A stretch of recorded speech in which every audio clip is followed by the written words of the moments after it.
ये गोटेदार चुनरी आजा माँ ओढ़ के, ये गोटेदार चुनरी आजा माँ ओढ़ के।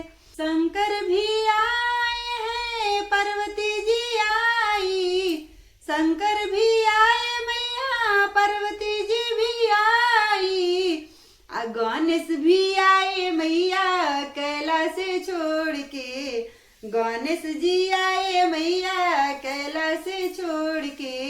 ये गोटेदार चुनरी आजा माँ ओढ़ के, ये गोटेदार चुनरी आजा माँ ओढ़ के।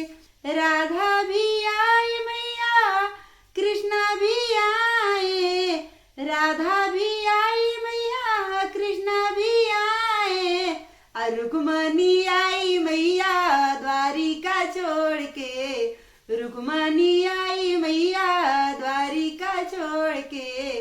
ये गोटेदार चुनरी आजा माँ ओढ़ के, ये गोटेदार चुनरी आजा माँ ओढ़ के। मेरे घर आजा मैया मंदिर को छोड़ के।